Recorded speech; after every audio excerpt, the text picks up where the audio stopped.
Father اپنی wife کی طرف مسکراتے ہیں. یہ ایک حقیقی مسکراہٹ ہے جو صرف انہیں کو ملتی ہے. بس اب ٹرائلز کی باتیں بہت ہو گئی، چلو کھانا کھائیں. اور پھر نوکروں کا جلوس شروع ہو جاتا ہے.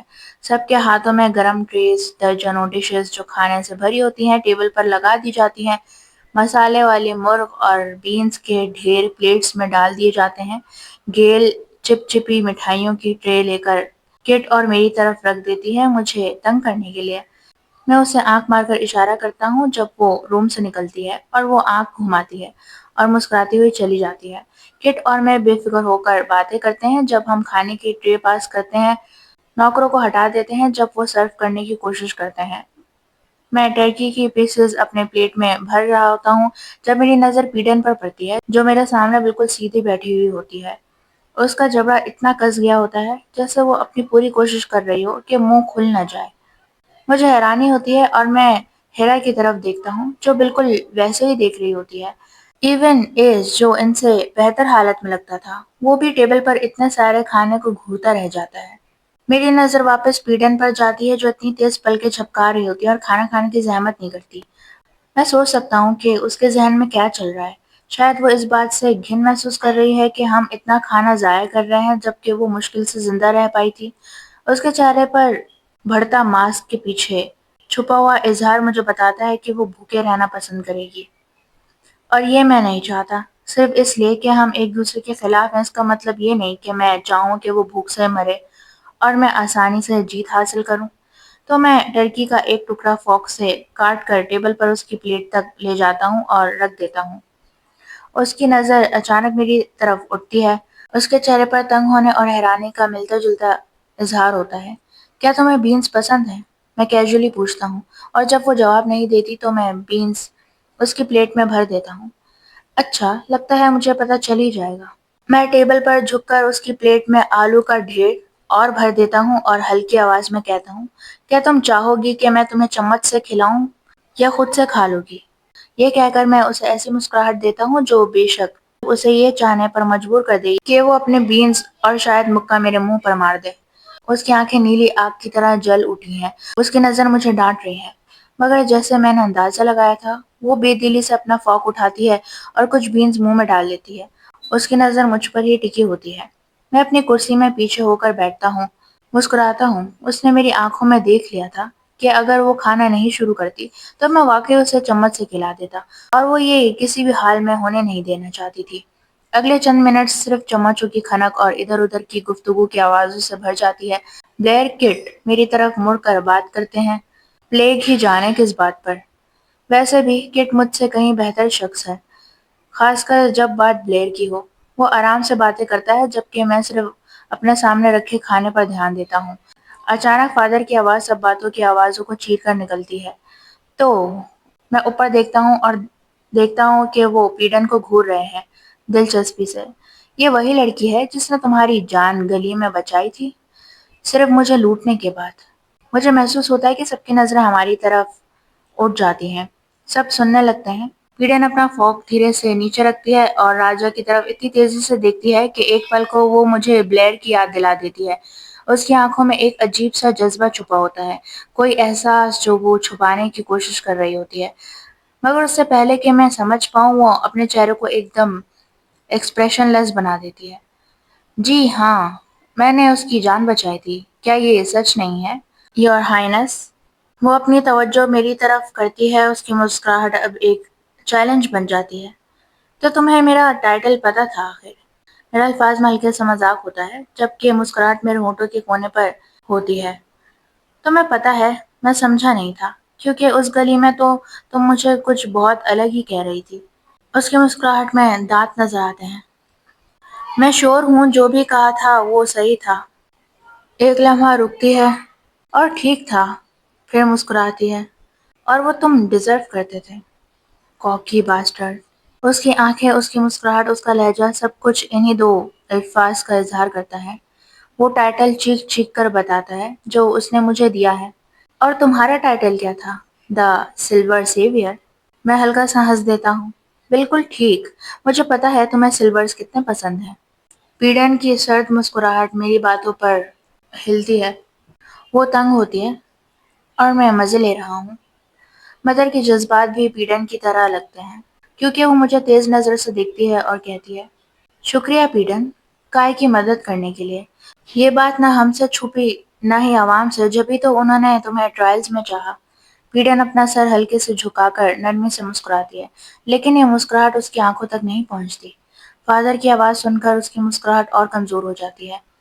مجھے کہنا پڑے گا، میں پہلے کبھی کسی سائیکل سے نہیں ملا۔ وہ اسے گھور کر کہتے ہیں، تمہاری پاور انٹرسٹنگ ہے۔ پیڈن ہلکا سا آرام محسوس کرتے ہوئے ہلکے سے ہنس دیتی ہے۔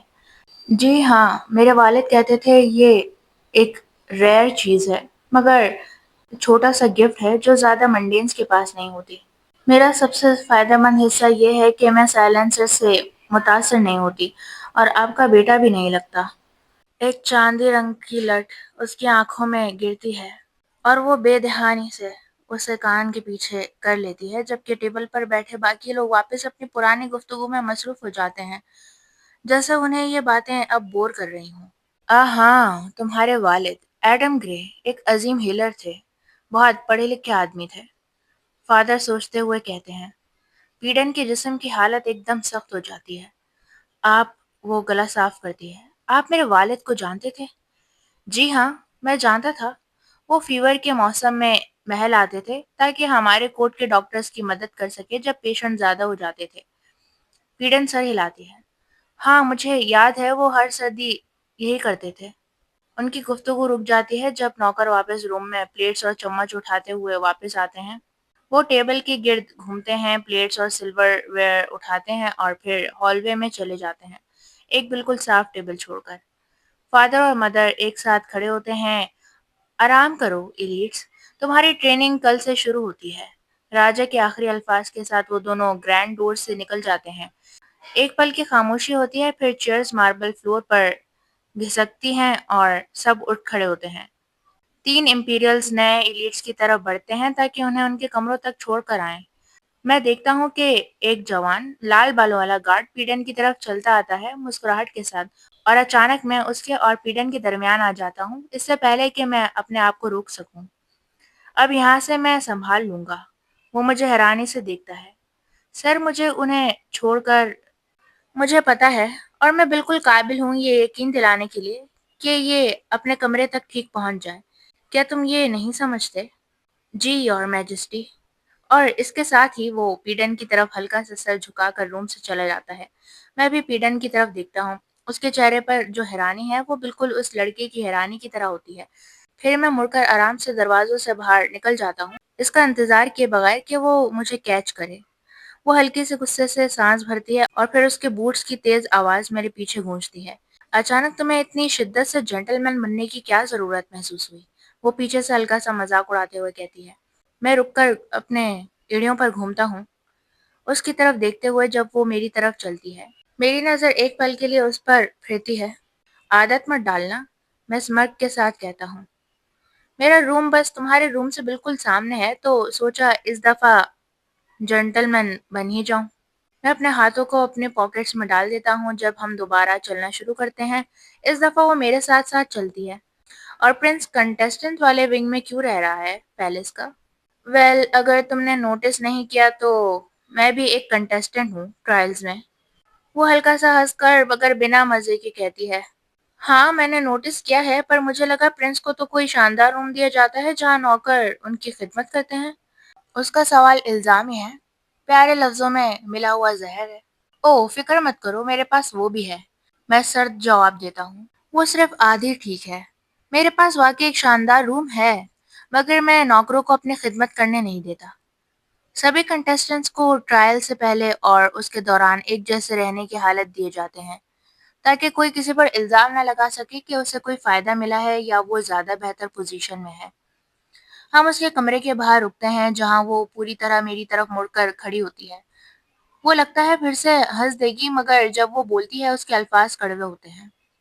صرف اس لیے کہ ہم سب ایک جیسے رومز میں رہ رہے ہیں، اس کا مطلب یہ نہیں کہ دوسروں کے پاس فائدہ نہیں ہے۔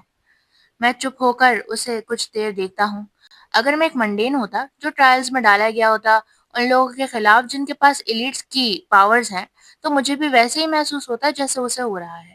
اس کی پاور کوئی ایسی نہیں ہے جو ہماری طرح ہتھیار کی طرح استعمال کر سکے۔ وہ مجبور ہے اپنی جسمانی پاور پر بھروسہ کرنے کو، کسی ایبلٹی کی طاقت پر نہیں۔ اچانک مجھے یاد آتا ہے کہ وہ سائلنسر کے ساتھ لڑی تھی، کتنی مہارت سے، کتنے پر اعتمادی سے۔